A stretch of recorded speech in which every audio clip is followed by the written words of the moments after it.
ఈరోజు విజయవాడ తూర్పు నియోజకవర్గం గద్దె రామ్మోహన్ గారు అసెంబ్లీ అభ్యర్థిగా, కేసినేని శివనాథ్ గారు పార్లమెంట్ అభ్యర్థిగా మరి పోటీ చేస్తున్న సందర్భంగా జనసేన బీజేపీ బలపరిచిన తెలుగుదేశం అభ్యర్థులు మరి సైకిల్ గుర్తుపై ఓట్లు అడుగుతూ మేము ఇంటింటి ప్రచారం చేస్తూ ఉన్నాము. మరి దానిలో భాగంగా ఈ రోజున ఎక్కడికి వెళ్ళినా కూడా స్పందన మరి బ్రహ్మాండమైన స్పందన మాకు ఎదురవుతూ ఉంది. ప్రతి ఒక్కరూ కూడా అన్ని వర్గాల వాళ్ళు, ఇటు మహిళలు, యువత, అదేవిధంగా పనిచేసుకునే కార్మికులు, ప్రతి ఒక్కరూ కూడా డ్రైవర్స్ కానీ ఎవరైనా సరే ఓటు అనేది ఈసారి తెలుగుదేశం పార్టీకే, వేరే ఒక్క ఓటు కూడా చేయలేదని చెప్పి వాళ్ళు చెప్పటం ఈ రోజున చాలా సంతోషాన్ని ఇస్తూ ఉంది. మరి మాకు నిజంగా మండు టెండ అయినా కూడా మరి ఇంత ఉత్సాహంగా మేము తిరగగలుగుతున్నామంటే దానికి కారణం ప్రజలు ఇచ్చిన ఉత్సాహం. అంతేకాకుండా ఈ 5 సంవత్సరాలుగా ఎన్ని ఇబ్బందులు పడ్డారో ప్రజలు, ఎన్ని రకాల బాధలు పడ్డారో. ఒకళ్ళైతే వ్యాపారస్తులు మేము ఎంతో నష్టపోయాము ఈ ప్రభుత్వం అధికారంలోకి వచ్చిన తర్వాత అని చెప్పి చెప్తున్న సందర్భం. దీనికి కారణం ఇవాళ ఇసుక అనేది మరి కిలోల లెక్కన బంగారంలాగా అమ్ముతూ ఉంది ఈ జగన్మోహన్ రెడ్డి ప్రభుత్వం.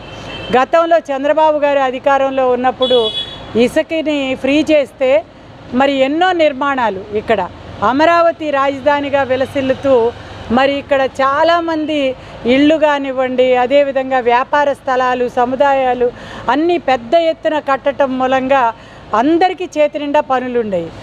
మరి ఇసుక, ఇది సిమెంట్ కానివ్వండి, స్టీల్ కానివ్వండి, వ్యాపారస్తులు ప్లైవుడ్ కానివ్వండి, ఇంటికి కావాల్సిన సామాను వాళ్ళు బ్రహ్మాండంగా వ్యాపారం చేశారు. అదేవిధంగా కార్మికులైతే రోజుకు 1000 రూపాయలు తక్కువ కాకుండా సంపాదించుకున్నారు. అటువంటిది ఈ రోజున మరి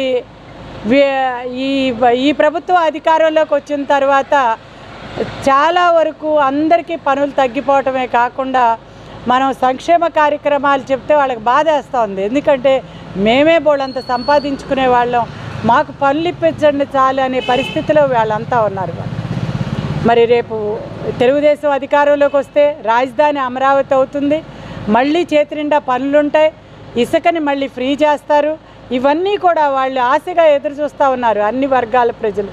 కాబట్టి ఇవాళ మన తృప్తి కోసం ఇవాళ ఇంటింటి ప్రచారం చేయటమే కానీ ఇప్పటికే ప్రజలు పూర్తిగా డిసైడ్ అయిపోయారు తెలుగుదేశం ప్రభుత్వానికి, అదేవిధంగా జనసేన బీజేపీ కూటమికి ఓట్లు వేయాలని ప్రతి ఒక్కరూ నిర్ణయం తీసుకున్నారు. ఇప్పటికే బ్యాలెట్ విధానంలో మరి ఓట్లు మొదలైనవి. దీన్ని కూడా ఇవాళ టీచర్లు కానివ్వండి, ఉద్యోగులు కానివ్వండి, ఉపాధ్యాయులు, ఉద్యోగులు అందరూ కూడా ఇవాళ తెలుగుదేశం వైపే ఉన్నారు. అది ఈ ప్రభుత్వానికి తెలుసు. అందుకే వాళ్ళని రకరకాలుగా కన్ఫ్యూజ్ చేసి మీరు బందరు చేయాలని చెప్పి వాళ్ళు ఒక చోట వాళ్ళకి మరి వాళ్ళు అని చెప్పటం, మరి ఈ రకంగా వాళ్ళు ఎక్కడ బ్యాలెట్ని యూజ్ చేసుకోవాలనే దానిలో వాళ్ళని కన్ఫ్యూజ్ చేసి ఇబ్బంది పెట్టిన పరిస్థితిని కూడా ఈరోజు చూస్తూ ఉన్నాం. ఏది ఏమైనా అందరూ ఒకే ఒక్క లక్ష్యంతో ఉన్నారు, ఒకే సంకల్పంతో ఉన్నారు.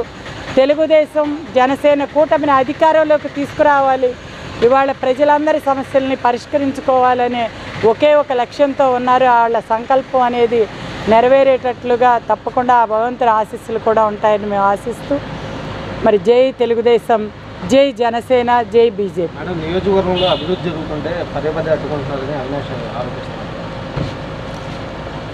ఇంకా వాళ్ళకి ఇంకా 5 రోజులు 6 రోజులే అబద్ధాలు చెప్పడానికి సమయం ఉంది కాబట్టి వాళ్ళని పూర్తిగా చెప్పుకోనివ్వండి.